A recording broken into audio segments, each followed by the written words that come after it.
नमस्कार दोस्तों, एसन success point YouTube channel पर आप सभी का स्वागत है। जैसा कि हमने कंप्यूटर की वोकाल सीरीज शुरू की हुई है एमसीक्यू की, तो उसके हमने कल फर्स्ट वीडियो की थी कंप्यूटर फंडामेंटल की। तो आज जो हमारा क्लास है, सेकंड क्लास रहेगी वोकाल सीरीज की और कंप्यूटर फंडामेंटल का सेकंड पार्ट। तो 50 क्वेश्चन हमने कल किए थे और लगभग 60 क्वेश्चन आज है। तो चलिए हम शुरू करते हैं आज की क्लास।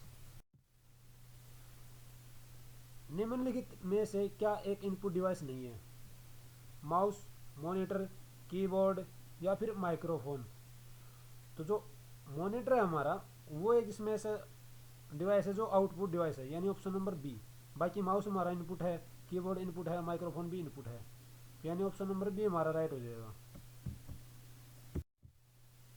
सी, सी प्लस प्लस, जावा, बेसिक और कोबोल स्पेस लैंग्वेज का उदाहरण है, यानी low level, high level language, system programming या कंप्यूटर। तो ये हमारे हाई लेवल लैंग्वेज, यानी ऑप्शन नंबर 20 का राइट हो जाएगा। निम्नलिखित में से कौन सा कथन एक कंपाइलर के साथ है निकटतम रूप से संबंधित है? यानी है बीच में नहीं आएगा। निम्नलिखित में से कौन सा कथन एक कंपाइलर के साथ निकटतम रूप से संबंधित है? सोर्स प्रोग्राम को ऑब्जेक्ट कोड में परिवर्तित करने के लिए अनुवादक, कंप्यूटर ऑपरेटर को दिया गया नाम, डिजिटल मशीन में जानकारी का संग्रह करने का हिस्सा, बुलियन बीजगणित के संचालक। यानी कहने का मतलब ये है कि जो कंपाइलर है वो क्या काम करता है। तो ये सोर्स प्रोग्राम को ऑब्जेक्ट कोड में परिवर्तित करने का काम करता है, यानी ऑप्शन नंबर ए हमारे यहाँ पे राइट आंसर हो जाता है। निम्नलिखित में से कौन सी लैंग्वेज यूजर द्वारा डेटाबेस के इंफॉर्मेशन को रिक्वेस्ट करने के लिए प्रयोग की जाती है? क्वेरी, रिलेशनशिप, स्ट्रक्चर या फिर कंपाइलर। तो जो हमारी क्वेरी लैंग्वेज है वो डेटाबेस के इंफॉर्मेशन के लिए रिक्वेस्ट की जाती है, यानी ऑप्शन नंबर ए हमारे यहाँ पे राइट आंसर हो जाता है। निम्नलिखित में से कौन सा हार्डवेयर घटक डेटाबेस मैनेजमेंट सिस्टम के ऑपरेशन के लिए सबसे महत्वपूर्ण है? High resolution video display, high resolution video display, printer, high speed large capacity disk या फिर प्लॉटर। तो जो हमारा high speed large capacity disk, ये जो है ये सभी हार्डवेयर घटक के डेटाबेस मैनेजमेंट सिस्टम के ऑपरेशन के लिए महत्वपूर्ण है, यानी ऑप्शन नंबर सी हमारा राइट हो जाता है यहाँ पे। फोर्ट्रान किस वर्ष में पेश किया गया था? तो जो हमारा फोर्ट्रान है ये 1957 में पेश किया गया था, यानी ऑप्शन नंबर डी हमारा राइट हो जाएगा यहाँ पे। Space space assembly language program को ऑब्जेक्ट प्रोग्राम में रूपांतरित करता है? कंपाइलर, असेंबलर, रैम या फिर लिंकर। तो जो हमारा असेंबलर है वो असेंबली लैंग्वेज को ऑब्जेक्ट प्रोग्राम यानी मशीनी लैंग्वेज के अंदर कन्वर्ट करता है, यानी ऑप्शन नंबर बी हमारा राइट हो जाएगा। जो असेंबलर है वो असेंबली लैंग्वेज को ऑब्जेक्ट प्रोग्राम की जगह यहाँ पे मशीनी लैंग्वेज भी हो सकता है। वायरस का क्या अर्थ है? यानी वायरस की फुल फॉर्म पूछ रखी है। तो वायरस की फुल फॉर्म होती है whittle information resource under seize, यानी ऑप्शन नंबर ए ही हमारा यहाँ पे राइट आंसर हो जाता है, ऑप्शन नंबर ए। निम्नलिखित में से क्या इलेक्ट्रॉनिक पेमेंट सिस्टम के लिए थ्रेट है? थ्रेट मतलब जो इसको नुकसान पहुंचा सकता है। Trojan horse, computer virus, computer worms या ऑल ऑफ द अबो। तो इसका ऑल ऑफ द अबो, यानी ये जो तीनों है वायरस के नाम है, तो ये वायरस जो है इसको इलेक्ट्रॉनिक पेमेंट सिस्टम है इसको खतरा पैदा करते हैं। तो ऑप्शन नंबर डी हमारा राइट हो जाएगा यहाँ पे। व्यक्तियों द्वारा उनकी पहचान की हेरा फेरी करके आपसे गोपनीय जानकारी प्राप्त करने के लिए उपयोग किया जाता है? Fishing trips, computer virus, virus या फिर फिशिंग स्कैम। तो जो फिशिंग स्कैम है वो हमारा व्यक्तियों द्वारा उनकी पहचान की हेराफेरी करके उनसे गोपनीय जानकारी प्राप्त करना है, वो फिशिंग स्कैम है, ऑप्शन नंबर डी राइट हो जाता है। डिजिटल सिग्नेचर में प्राइवेट की का उपयोग स्पेस के लिए और पब्लिक की का उपयोग स्पेस यानी खालिस्तान के लिए होता है। तो किन किन चीज़ों के लिए होता है प्राइवेट की और पब्लिक की का? तो जो इसमें हमारा पहला ही ऑप्शन राइट हो जाता है, यानी कि प्राइवेट की के लिए इनक्रिप्शन का और पब्लिक की के लिए डिक्रिप्शन का यूज होता है, यानी ऑप्शन नंबर ए। यहाँ पे अकेला ही पूछ सकता है आपसे कि प्राइवेट की के लिए किसका उपयोग होता है, तो वो होता है इनक्रिप्शन के लिए, इनक्रिप्शन के लिए। और पब्लिक की के लिए डिक्रिप्शन, यानी ऑप्शन नंबर ए राइट हो जाएगा यहाँ पे। आपके अपने कंप्यूटर को कंप्यूटर हैकर से सुरक्षा देने के लिए आपको टर्न ऑन करना चाहिए फायरवेल, स्क्रिप्ट, वीएलसी या फिर एयूपी। तो इसके लिए हमारे को जो फायरवेल है वो ऑन करना चाहिए। फायरवेल, फायरवेल का मतलब वॉल, जिसे मतलब दिखाई दे रहा है आपको वॉल, वॉल मतलब दीवार। तो एक तरह मतलब दीवार की तरह ही काम करता है ये। तो कंप्यूटर हैकर से जो हमारे को सुरक्षा देता है वो फायरवेल देता है, फायरवॉल। ऑप्शन नंबर ए राइट हो जाएगा यहाँ पे। स्टोरेज डिवाइस में मुख्य फोल्डर को क्या कहते हैं? प्लेटफॉर्म, इंटरफेस, रूट डायरेक्टरी और होम पेज। तो ये कहते हैं रूट डायरेक्टरी। जो मेन पेज होता है हमारा उसको कहते हैं रूट डायरेक्टरी, और फोल्डर के अंदर फोल्डर होता है उसको कहते हैं सब डायरेक्टरी, यानी option number A sorry C right हो जाएगा यहाँ पे।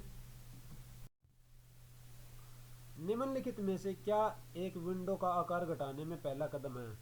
टाइटल बार को इंगित करें, टूल बार प्रदर्शित करने के लिए व्यू मेन्यू को नीचे करना, किसी भी कोने को सीमा को पॉइंट करना, व्यू मेन्यू को नीचे करें और बड़े आइकन को बड़े में बदलें। तो इसमें से कौन सा इसके लिए यूज होता है? तो ये होता है किसी भी कोने या सीमा को पॉइंट करना, घटाने या बढ़ाने के लिए, जो घटाने के लिए पहला कदम है। Option number C right. एक स्थान से दूसरे स्थान पर डेटा कितनी तेजी से ले जाया जाता है, इसके लिए किस टर्म का प्रयोग किया जाता है? Data per unit, bits per unit, bits पर ओवर, रेशो बिट, रेशो पर बिट। इसके लिए जो यूज किया जाता है डाटा पर बिट्स। जो हमारा पहला क्वेश्चन था वो भी था कि बिट्स पर सॉरी बिट्स पर सेकंड, यानी ऑप्शन नंबर बी हमारा राइट हो जाता है। जो हम डाटा कहीं पे लेके जाते हैं तो उसको जो डाटा ले जाने की जो स्पीड होती है वो कहलाती है bits per second. Option number B right. Pascaline किस प्रकार की मशीन है? यांत्रिक है, अंकगणितीय है, डिवीजन मशीन है या फिर अंतर मशीन है? तो जो हमारी पास्कलाइन है वो है अंकगणितीय है, यानी अर्थमेटिकल मशीन है। ऑप्शन नंबर बी हमारा राइट हो जाएगा यहाँ पे। विंडोज डेस्कटॉप पर एप्लीकेशन और डॉक्यूमेंट्स को स्पेस द्वारा दर्शाया जाता है, सिंबल द्वारा, लेवल द्वारा, ग्राफ्स द्वारा या फिर आइकन्स द्वारा। तो विंडो डेस्कटॉप पर जो एप्लीकेशन और डॉक्यूमेंट्स होते हैं उनको आइकन द्वारा दर्शाया जाता है, यानी ऑप्शन नंबर जो हमारा डी है वो राइट हो जाता है यहाँ पे। डिलीट किए गए आइटम्स रिसाइकल बिन में रहते हैं जब तक कि एक और यूजर लॉग्स हो या फिर कंप्यूटर शट डाउन ना हो, दिन के अंत में आप उसे खाली ना कर दें। कहने का मतलब जो हम फाइल डिलीट करते हैं कंप्यूटर से तो वो रिसाइकल बिन के अंदर जाती है। तो वो रिसाइकल बिन के अंदर कब तक रहती है? जब तक हम खुद उसको डिलीट ना कर दें, मतलब खाली ना कर दें उसको, रिसाइकल बिन को। तो ऑप्शन नंबर डी हमारा यहाँ पे राइट हो जाता है, यानी रिसाइकल बिन में डाटा कब तक रहता है? जब तक हम चाहें तब तक। डेस्कटॉप पर एक छोटे से तीर या निमिष प्रतीक को कहते हैं। जो डेस्कटॉप पर एक छोटा सा तीर होता है तो उसको क्या कहते हैं? इस टाइप से दिखाई देता है हमारे को ये, जो जहाँ पर भी हम यानी माउस के साथ मूव करते हैं तो उसके साथ साथ मूव होता है, तो ये कहलाता है कर्सर। ऑप्शन नंबर डी हमारा राइट आंसर हो जाएगा। सीपीयू किसका उदाहरण है? पेरिफेरल डिवाइस का, एक आउटपुट यूनिट का, सॉफ्टवेयर का, हार्डवेयर का? ये है हार्डवेयर का। सीपीयू हमारा क्या है? हार्डवेयर है। कंप्यूटर द्वारा की गई सभी तर्क और गणितीय गणना कहाँ होती है? सिस्टम बोर्ड में, सेंट्रल कंट्रोल यूनिट में, सेंट्रल प्रोसेसिंग यूनिट में या फिर मेमोरी में? तो वो होती है हमारी सीपीयू में, यानी सेंट्रल प्रोसेसिंग यूनिट में। ऑप्शन नंबर सी इसका राइट आंसर हो जाता है। जो भी हम तर्कीय या गणितीय गणना करते हैं वो सीपीयू में होती है। एक ट्रांसलेटर को क्या कहते हैं जो इनपुट के रूप में असेंबली लैंग्वेज लेता है और आउटपुट के रूप में मशीन लैंग्वेज कोड देता है? कंपाइलर, इंटरप्रेटर, डिबगर या फिर असेंबलर। तो इसको कहते हैं असेंबलर, यानी असेंबली लैंग्वेज को जो चेंज करता है वो असेंबलर होता है। माइक्रो प्रोसेसर कंप्यूटर का दिमाग है तथा इसे खालिस्तान भी कहा जाता है, माइक्रोचिप कहा जाता है, मिक्रोचिप कहा जाता है, माइक्रो प्रोसेसर कहा जाता है या कैलकुलेटर कहा जाता है। तो इसको माइक्रोचिप भी कहा जाता है। जो सीपीयू है उसको माइक्रो प्रोसेसर और माइक्रोचिप दोनों कहा जाता है। मदरबोर्ड को स्पेस के रूप में भी जाना जाता है। Electronic board, simulating board, printed circuit board या कंबाइंड डिवाइस बोर्ड। तो जो हमारा मदरबोर्ड होता है उसको प्रिंटेड सर्किट बोर्ड यानी पीसीबी भी कहा जाता है, यानी ऑप्शन नंबर सी हमारा राइट आंसर हो जाएगा यहाँ पे। डाटा प्रोसेसिंग चक्र में डैश सम्मिलित होता है। तो मतलब कौन कौन सी चीज़ें इसके अंदर जो प्रोसेसिंग चक्र है उसमें क्या क्या चीज़ यूज होती है, तो वो होती है हमारा इनपुट चक्र, आउटपुट चक्र और प्रोसेसिंग। यानी जो डाटा प्रोसेसिंग चक्र है तो उसमें सबसे पहले हम कोई भी चीज़ इनपुट करते हैं, फिर प्रोसेसिंग होती है, और ये प्रोसेसिंग हो रही है मतलब कंप्यूटर के अंदर हमारी, और उसके बाद आउटपुट मिलता है। तो ऑप्शन नंबर बी हमारा राइट आंसर हो जाएगा यहाँ पे। एक हार्डवेयर जिसमें डाटा एक कंप्यूटर सिस्टम के लिए भंडारित किया जा सकता है उसे क्या कहते हैं? रजिस्टर्स, बस, कंट्रोल यूनिट या फिर मेमोरी। तो उसे कहते हैं मेमोरी, यानी एक हार्डवेयर। तो हार्डवेयर क्या मेमोरी है जिसमें डाटा एक कंप्यूटर सिस्टम के लिए भंडारित कर सकता है, तो वो मेमोरी में भंडारित होता है कुछ भी चीज़ें। Option number D right. निम्नलिखित में से कौन सी माप की इकाइयों को का प्रयोग कंप्यूटर सिस्टम के साथ होता है? बाइट, किलोबाइट, मेगाबाइट या उपयुक्त सभी। तो इसके लिए हमारा जो राइट आंसर होता है उपयुक्त सभी, यानी बाइट का प्रयोग भी होता है जो हमारी कंप्यूटर की मेमोरी मापने के लिए, किलोबाइट यानी केबी और मेगाबाइट यानी एमबी। तो इन तीनों का यूज होता है, यानी उपयुक्त सभी। फोर्ट्रान उपयोगी है सेक्टर में, यानी कौन से सेक्टर में? Business purpose, earthquake analysis, scientific purpose या ऑफिस मैनेजमेंट। तो ये है साइंटिफिक पर्पज, यानी ऑप्शन नंबर सी। जो साइंस के अंदर जो हमारी साइंस की रिसर्च होती है उसके अंदर यूज की जाती है फोर्ट्रान लैंग्वेज को। Option number C right. किसी भी कंप्यूटर प्रणाली का मस्तिष्क क्या है? यानी जो हमारी कंप्यूटर प्रणाली है उसका मस्तिष्क क्या है? Arithmetic logic unit, memory, CPU या फिर कंट्रोल यूनिट। तो ये हमारा इसका जो राइट आंसर होता है वो होता है सीपीयू, यानी कंप्यूटर का जो मस्तिष्क प्रणाली है। तो ये भी पूछ सकता है कि कंप्यूटर का मस्तिष्क किसे कहा जाता है, तो सीपीयू कहा जाता है। Option number C right. A ALU कार्य करता है, तो एएलयू में से कौन सा कार्य करता है? एएलयू करता है अर्थमेटिक लॉजिक यूनिट, यानी एएलयू अगर फुल फॉर्म होती है अर्थमेटिक लॉजिक यूनिट, यानी तो अर्थमेटिक फुल फॉर्म में इसका नाम छिपा हुआ है, कार्य भी छिपा हुआ है। तो ऑप्शन नंबर डी राइट। निम्नलिखित में से क्या आमतौर पर महंगा होता है? सर्वर, नोटबुक, पर्सनल कंप्यूटर या फिर मेन फ्रेम कंप्यूटर। तो जो हमारा मेन फ्रेम कंप्यूटर होता है वो आमतौर पर महंगा होता है। Option number D right answer होता है यहाँ पे। विशेष रूप से डिजाइन कंप्यूटर है जो जटिल गणना बेहद तेजी से करते हैं, उन्हें क्या कहते हैं? सर्वर, सुपर कंप्यूटर, लैपटॉप या फिर मेन फ्रेम कंप्यूटर। तो उन्हें कहते हैं सुपर कंप्यूटर, यानी जो विशेष रूप से डिजाइन किए जाते हैं और जटिल गणना बेहद तेजी से करते हैं। जब नाम ही सुपर कंप्यूटर तो यानी सुपर फास्ट करेगा वो। Option number B right answer हो जाएगा। वह कमांड जो डोस में एक डिस्क के लिए एक नाम स्थापित करने के लिए प्रयोग किया जाता है, वैल्यू, वोल, लेबल या डिस्क लेबल। तो जो हमारा लेबल है वो डोस में एक डिस्क के लिए नाम स्थापित करने के लिए किया जाता है। Option number C right. पहले के कंप्यूटर की तुलना में आधुनिक कंप्यूटर स्पेस है, तेज और बड़ा, कम विश्वसनीय, बड़ा और मजबूत, तेज और छोटे।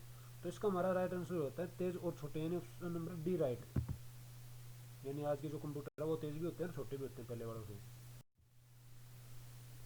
पांचवी पीढ़ी के डिजिटल कंप्यूटर की मुख्य विशिष्ट सुविधा क्या है? Liberal and micro processor, artificial intelligence, बेहद कम लागत या अद्वितीयता। तो आर्टिफिशियल इंटेलिजेंस है वो पांचवी पीढ़ी के जो कंप्यूटर की मुख्य विशेषता है, यानी जो आजकल जो कंप्यूटर यूज हो रहे हैं वो पांचवी पीढ़ी कंप्यूटर हैं और उनके अंदर आर्टिफिशियल इंटेलिजेंस यूज होती है। तो ये हमने कंप्यूटर जनरेशन के जो टॉपिक था हमारा, उसमें थ्योरी में हमने बहुत अच्छे से किया हुआ है कि कौन कौन से पीढ़ी के अंदर कौन कौन से कंप्यूटर आए और उनमें किन किन चीज़ों का प्रयोग हुआ और उनकी विशेषताएं क्या हैं। तो आप थ्योरी क्लास से देखने के बाद अगर यहाँ से करते हो तो आपकी एमसीक्यू बहुत आसानी से बन जाएगी। ऑप्शन नंबर बी हमारा राइट है यहाँ पे। नेक्स्ट है यूनिकोड क्या है। स्टैंडर्ड फॉन्ट है, सॉफ्टवेयर है, करैक्टर एनकोडिंग सिस्टम है, कीबोर्ड लेआउट है। तो ये हमारा character encoding system, character encoding system यानी ऑप्शन नंबर सी राइट हो जाएगा यहाँ पे। निम्नलिखित में से क्या अब एक पीसी के रूम में उपलब्ध है। Mainframe, micro computer, mini computer या फिर बी और सी दोनों। तो इसका आएगा option number B right, micro computer. जो माइक्रो कंप्यूटर वो पीसी के रूम में उपलब्ध है, ऑप्शन नंबर बी राइट। एक निजी कंप्यूटर स्पेस की कंप्यूटिंग यानी खालिस्तान की कंप्यूटिंग जरूरतों को पूरा करने के लिए तैयार किया जाता है।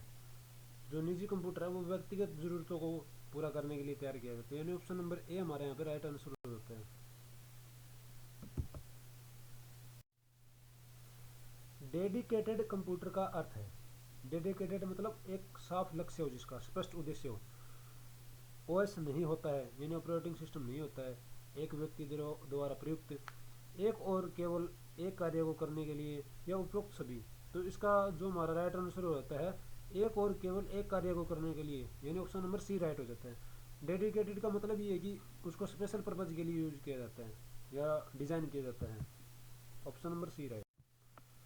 सॉफ्टवेयर के दो प्रमुख श्रेणियों में शामिल है, तो ऑपरेटिंग सिस्टम और utility, personal productivity and system, system software and application software. तो ऑप्शन नंबर जो सी है system software and application software, ये सॉफ्टवेयर की दो मुख्य श्रेणियों में से मिलते हैं।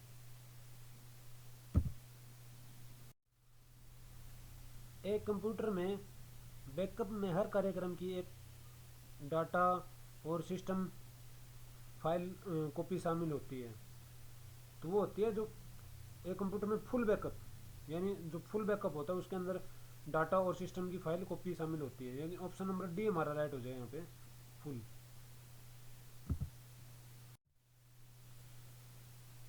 एस आर एम से क्या तात्पर्य है, यानी एस रैम।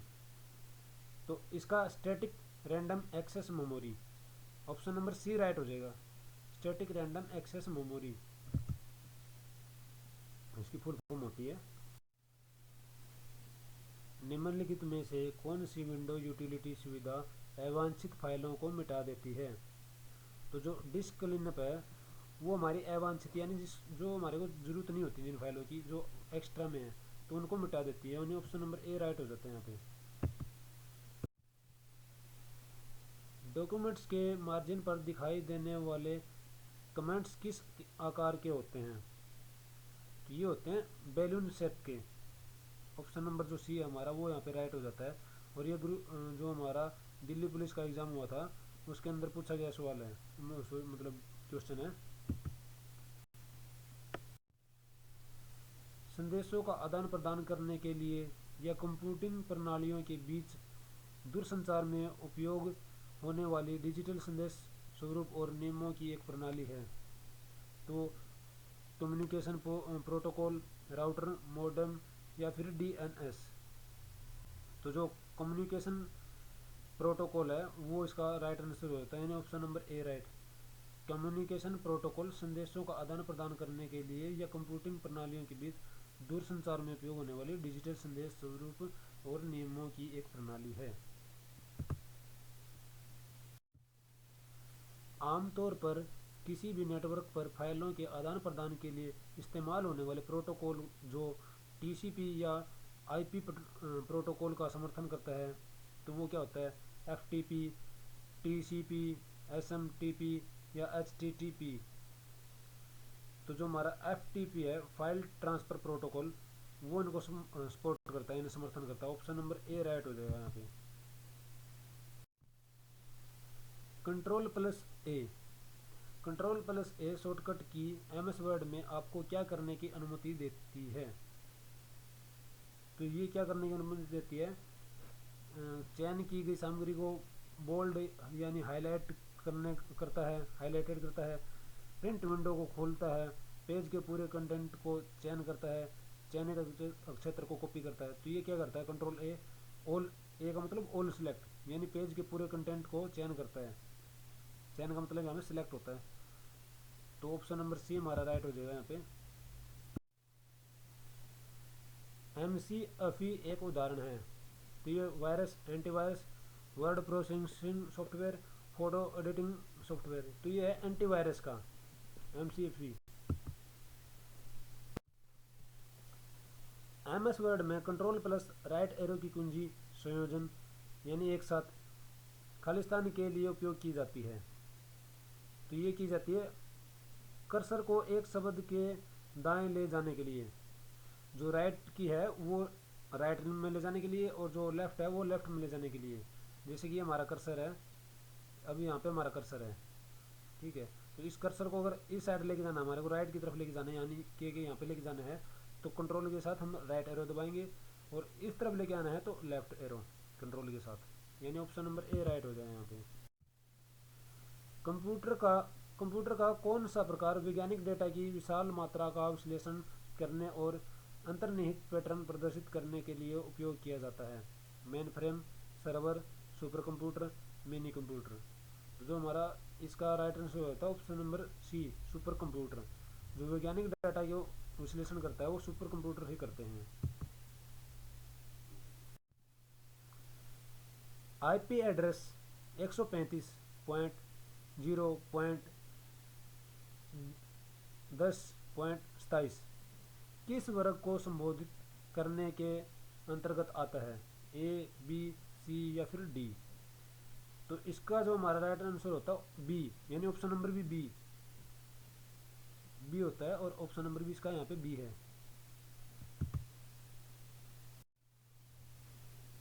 एक सॉफ्टवेयर जो चुपके से वेब ग्राहक की इंटरनेट आदतों के बारे में जानकारी एकत्र करता है तो क्या कहलाता है? वो कहलाता है स्पाईवेयर, यानी ऑप्शन नंबर सी राइट हो जाता है यहाँ पे। जो हम इंटरनेट पे जो भी चीज़ें सर्च करते हैं तो वो क्या करता है, उनको कुकीज के द्वारा या उन किसी माध्यम के द्वारा, वो स्पाईवेयर के द्वारा हमसे हमारे से जान लेता है कि हम बार बार में ये सर्च करते हैं। और बाद में क्या होता है, जैसे जिस चीज़ को ज़्यादा सर्च करते हैं वो चीज़ फिर हमारे अपने आप आगे आने लग जाते हैं। अगर हम सर्च ना भी करें तो अपने आप आगे आती हैं। जैसे कि यूट्यूब है, यूट्यूब में क्या है, आप अगर मतलब सैड सॉन्ग सुनने लग जाओ तो बार बार आप नेक्स्ट टाइम है जब भी आप यूट्यूब खोलोगे तो सैड सॉन्ग ही आएंगे आपके पास। अगर आप कोई क्लास देखते हो बार बार में तो वो क्लास सबसे ऊपर दिखाई देगी आपको। तो वो स्पाईवेयर का एक सिस्टम होता है। विंडोज़ ऑपरेटिंग सिस्टम खालिस्तान द्वारा विकसित किया गया था? एप्पल, माइक्रोसॉफ्ट, विप्रो या फिर आईबीएम? तो ये जो हमारा विंडो ऑपरेटिंग सिस्टम है वो माइक्रोसॉफ्ट, जिसके संस्थापक बिल गेट्स हैं, उनके द्वारा विकसित किया गया था। यानी ऑप्शन नंबर बी राइट हो जाएगा। विंडो 98 को खालिस्तान में विकसित किया गया था। जो विंडो 98 है उसको कब विकसित किया गया था? तो उसको 1998 में, यानी 1998 में। ठीक से व्यवस्थित डेटा को खालिस्तान कहा जाता है। यानी जो डाटा हमारा अच्छे से व्यवस्थित जिसको कर दिया गया है तो वो क्या कहलाता है? वो कहलाता है इन्फॉर्मेशन। इन्फॉर्मेशन मतलब सूचना। और ये कब होता है? जब हम डाटा को कंप्यूटर के अंदर इनपुट करते हैं और उसके बाद वो उसमें प्रोसेसिंग होती है। प्रोसेसिंग होने के बाद जो हमारे रिजल्ट देता है तो वो क्या कहलाता है? इन्फॉर्मेशन कहलाता है। Option number C right. भौगोलिक दृष्टि से दूर कंप्यूटर और टर्मिनलों के एक नेटवर्क को क्या कहा जाता है? तो ये कहलाता है, जो मतलब भौगोलिक दृष्टि से जो दूर है कंप्यूटर, वो क्या कहलाएगा? Wide area network, VAN।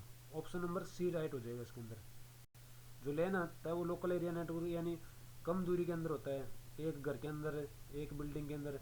जो मेट्रोपॉलिटन एरिया है वो एक शहर के अंदर हो सकता है, और जो वाइड एरिया नेटवर्क है वो बहुत दूर तक हो सकता है। नेक्स्ट है, निम्नलिखित में से क्या एक उपयोगकर्ता के स्थानीय कंप्यूटर पर चलता है और यह वेब पेज के अनुरोध और प्रदर्शन के लिए प्रयोग किया जाता है? FTP, web browser, web server या स्कीमल? तो web browser, option number B हमारा राइट आंसर हो जाएगा। यानी कि दोबारा से पढ़ते क्वेश्चन को, निम्नलिखित में से क्या उपयोगकर्ता के स्थानीय कंप्यूटर पर चलता है और यह वेब पेज के अनुरोध और प्रदर्शन वेब ब्राउज़र के लिए उपयोग किया जाता है? Option number C B right हो जाएगा हमारा। कुछ जो आसानी से समझ में आने वाले निर्देश हैं उन्हें क्या कहा जाता है? इंफॉर्मेशन, वर्ड प्रोसेसिंग, आइकन या फिर यूजर फ्रेंडली? जिन्हें हम आसानी से समझ सकते हैं उन निर्देशों को यूजर फ्रेंडली कहा जाता है। ऑप्शन नंबर डी हमारा यहाँ पे राइट आंसर हो जाएगा। निम्नलिखित में से किस एक्सटेंशन को सिस्टम फाइल के रूप में संदर्भित करता है? .com, .exe, .sys या फिर PRG?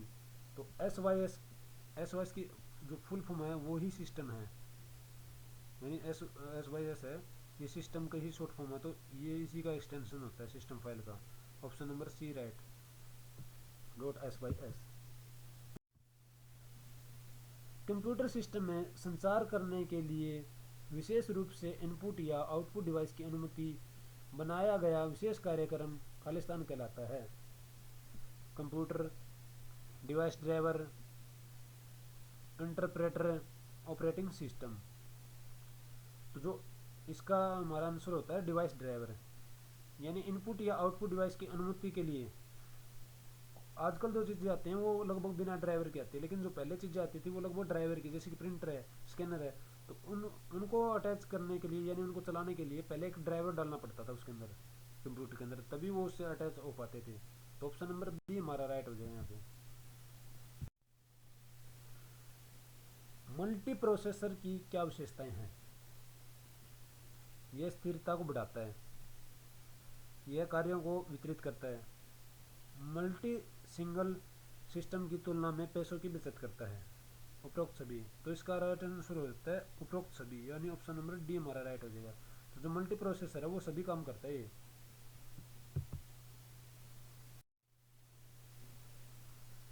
Last and final question हमारा, निम्नलिखित में से क्या उपयोगकर्ता और ऑपरेटिंग सिस्टम के बीच परस्पर क्रिया की शैली को नियंत्रित करता है? यानी जो यूजर है और जो ऑपरेटिंग सिस्टम है उसके बीच जो कार्य हो रहा है उनको नियंत्रित कौन करता है? User interface, language translator, platform या स्क्रीन सेवर? तो जो यूजर इंटरफेस है वो मतलब नियंत्रित कर रहा है, उनको कंट्रोल कर रहा है, जो ऑपरेटिंग सिस्टम है उसको, और जो यूजर है उनके बीच जो कार्य हो रहा है उनको जो कंट्रोल करता है वो कौन करता है? यूजर इंटरफेस, यानी ऑप्शन नंबर ए राइट हो जाएगा यहाँ पे। तो आज की क्लास हमारी यहाँ पे समाप्त होती है। हमने कंप्यूटर फंडामेंटल के 112 क्वेश्चन कर लिए हैं जो कि बहुत ही महत्वपूर्ण थे और 2 क्लासों के अंदर हमने किया है। तो अगर आपको हमारी मेहनत अच्छी लगती है, हमारा जो ये कंटेंट है वो अच्छा लगता है, तो आप कृपया करके वीडियो को लाइक करें और शेयर करें। चैनल पर नए हैं तो चैनल को सब्सक्राइब करें, और देखो आप कमेंट ज़रूर करें ताकि हमारे को एक मोटिवेशन मिलता रहे।